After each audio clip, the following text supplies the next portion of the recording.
मनसे नेता और पूर्व विधायक प्रमोद उर्फ राजू पाटिल ने हाल ही में पलावा पुल का निरीक्षण किया। ये वही पुल है जिसका कुछ ही दिन पहले शिवसेना शिंदे गुट के पदाधिकारियों द्वारा उद्घाटन किया गया था। हालांकि उद्घाटन के तुरंत बाद ये पुल अस्थायी रूप से बंद कर दिया गया और फिर दोबारा खोल दिया गया। जब राजू पाटिल निरीक्षण करने पहुंचे तो उनकी उपस्थिति में ही पुल पर सफाई और डिवाइडर पर रंगाई का कार्य किया जा रहा था। उन्होंने इस पर संदेह जताते हुए इसे उद्घाटन की जल्दबाजी और भ्रष्टाचार छिपाने की साजिश बताया। मीडिया से बातचीत में राजू पाटिल ने शिवसेना के सांसद डॉक्टर श्रीकांत शिंदे पर तीखी टिप्पणी की। आइए जानते हैं उन्होंने शिवसेना गुट पर आरोप लगाते हुए क्या कहा।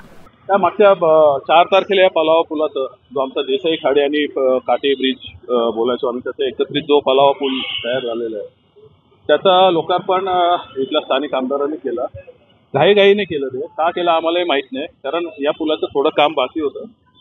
जूनमध्ये जेव्हा आम्ही 1 का 2 तारखेला याची पाहणी केली तेव्हाच निदर्शनास आलं होतं की या पुलाचं काम निकृष्ट दर्जाचं झालेलं आहे। सर्व तपासण्या करून हा पूल चालू करण्यात लवकरात लवकर चालू करावा अशा प्रकारचे लेटर पण मी दिलेलं आहे। विजेतेचं ऑडिट करून लोकांसाठी देण्यात यावं असं पत्रही दिलेलं आहे। असं असताना ठेकेदाराने यांना हँडओव्हर दिलेलं नाही अजून उमेदवारीचं, आणि असं असताना यांनी घाईघाईत याचं लोकार्पण केलं। त्यानंतर काही बाईक तिथे पडल्यावर ॲक्सिडेंट झाल्यावर त्यांनी पूल बंद केल्यानंतर त्याच्यावर ग्रीट पावडर टाकून चालूही केला। परंतु तुम्ही आताही पाहाल की या पुलाचं काम अत्यंत निकृष्ट झालेलं आहे आणि सत्ताधारी काय ठेकेदाराला काही बोलत नाही, कारण मलिदा जो खालेला आहे त्या मिठाला ते जागतायत। त्या अनुषंगाने लोकांच्या पैशाची इथे बरबादी होते। एकंदरीतच हा कल्याण शिरपटा रोड जो साधारण 150-200 कोटीचा होता तो आता मेट्रो वगैरे सगळं धरून साधारण 6, 7, 8 करोड पर्यंत याचं बजेट नेलेलं आहे आणि तो निव्वळ पैसे खाण्यासाठी नेलेला आहे। एकही पूल इथला सुस्थितीत नाही। इथला जो ठेकेदार आहे तोच ठेकेदार दिव्याचेही पूल करतो। त्याची परिस्थिती तुम्ही जाऊन कव्हर करा की दिव्याचेही लोकांना अजून भूसंपादन झालेलं नसताना त्याची अलाइनमेंट चेंज केली, इथे अलाइनमेंट चेंज केली। मी तुम्हाला दाखवेन, इकडचा जरा तुम्हाला बघायचं असेल तर तुम्हाला दाखवतो। या इकडे दाखवतो, या हा जो रस्ता आहे हा पूल झाला, हा रिपेअर होऊन यापुढे चालू होईल, त्याबद्दल काही शंका नाही। याच्यात डागडोजी करून हा चालू होईल। परंतु हा जो समोरचा जो दुसरा पूल आहे त्याची अलाइनमेंट यांनी चेंज केलेली आहे। हा जो इथे समोर लक्ष्मी हॉटेल दिसतो त्याच्यावर त्याने तो पिल्लर आलेला तुम्हाला दिसत असेल तिथे, की तो पिल्लर तिथे आलेला आहे। तर त्याचं काम करताना काही अपघात झाला तर त्याला जबाबदार कोण? अनेक पत्र दिली KDMCला, म्हणजे त्या पत्रांची माझ्याकडे कॉपी पण आहे, तुम्हाला पुरवण्यात येईल ती। अनेक पत्र दिले, परंतु आयुक्त पण सत्ताधाऱ्यांच्या दबावाखाली ते बांधकामात तोडत नाहीये। हा पूल झाला तरी तो पूल झाल्याशिवाय ट्रॅफिक कमी होणार नाहीये। परंतु आमचे इथले खासदार असलेले डॉक्टर साहेब काय अधिकाऱ्यांना इंजिनियर सारखं सांगतात मला माहित नाही। याची अलाइनमेंट चेंज केली, दिव्याच्या पुलाची अलाइनमेंट चेंज केली, मेट्रोचं रिपेअर आता चेंज केलाय, त्याला अजून मान्यता मिळाली की नाही हेही माहित नाही। ते काय आमचे डॉक्टर साहेब आता इंजिनियर झालेत ना।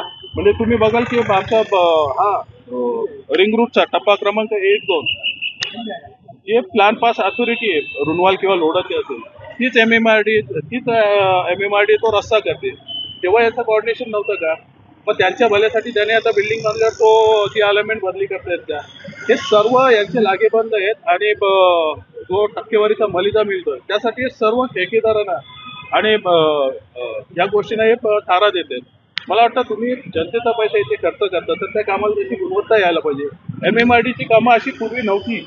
MMRDची कामं गुणवत्तेबाबतीत त्याचा 1 नंबरला कामं होती। अनेक रस्ते त्यांनी खूप चांगले केलेले आहेत। परंतु तुम्ही बघाल की आता समृद्धी महामार्ग असेल त्याची परिस्थिती बघा। नुकताच आता घोडबंदर ठाण्याचा जो बोगदा आणि जो रस्त्याचं काम होतं 3000 कोटीच्या जास्त निविदा निघाल्या, यासाठी तो हायकोर्टाने यांना फटकारला आणि आता परत फेरनिविदा काढण्यासाठी पाठवला। 3000 कोटी कमी रक्कम आहे का? हा मलिदा कोणाच्या पोटात जाणार होता? आणि अशा गोष्टी अधिवेशनात येऊ नये म्हणून हे काहीतरी काढतायत आणि त्याचं लक्ष दुसरीकडे हे करतात। माझा विरोधकांना पण जे विरोधात बसलेले त्यांनाही विनंती आहे की त्यांनी या गोष्टींवर उजेड पाडावा। ते काय गप्पा बसलेत या गोष्टीवर? अशा एकंदरीतच MMRDच्या खात्यात खूप भ्रष्टाचार चालू आहे आणि एकंदरीतच मला माहित नाही फडणवीस साहेब जे ज्यांची स्वच्छ प्रतिमा आहे या बाबतीत ते पण का गप्प बसले, ते यांना का स्पेअर करतात? आहे ना तुमच्याकडे मताधिक्य, एखाद दुसरा नाराज झाला काय फरक पडतो? परंतु त्यांनी मला वाटतं कुठेतरी इथे जातीने लक्ष द्यायला पाहिजे। नाही, राजकारण हा विषय नाही आहे. राजकारण ती लोक करतात. आम्हाला राजकारण करायचं असं तर आम्ही कधीच हा चालू पण केला असतं किंवा हा चालू करावा किंवा तगादा लावला असता. आज तुम्ही चालू केला, चालू करताना आमच्यावर टीका केली, पण तसा रस्ता झालाय का? आणि त्याला काय आम्ही उत्तरं द्यायची नाही. या लोकांनी काही करायचं आणि ते सहन करण्यातलं मी नाही, इतर यांचे मित्रपक्ष असतील, परंतु मी हे सहन करणार नाही. आमचा मनसे हा पक्ष हे सहन करणार नाही. श्रेयवादासाठी की त्यांना कुठेतरी वाटलं की आज तयार झाल्यावर आम्ही तुम्हाला आठवत असेल की 4 वर्षापूर्वी एका पुलाचं उद्घाटन केलेलं, परंतु त्याचं काम पूर्ण होऊन तो उद्घाटनासाठी थांबवला होता. त्याचं काम पूर्ण झालेलं नाही.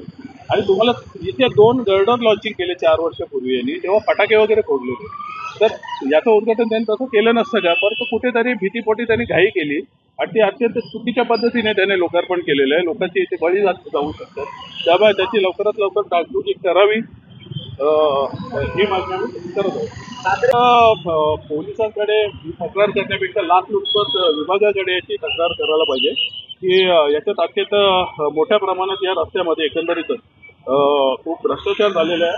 ठेकेदाराची आणि त्याच्या इतर ज्या शेल कंपन्या आहेत त्यांची चौकशी करण्यात यावं, तेव्हा यांना त्यातलं काळं बाहेर येईल. पोलीस फार तर ठेकेदाराला नोटीस देऊन त्याला एक मुदत देतील, परंतु त्याला काही अर्थ नाही. कल्याण से सी न्यूज़ संवाददाता दीपक मोरे की रिपोर्ट।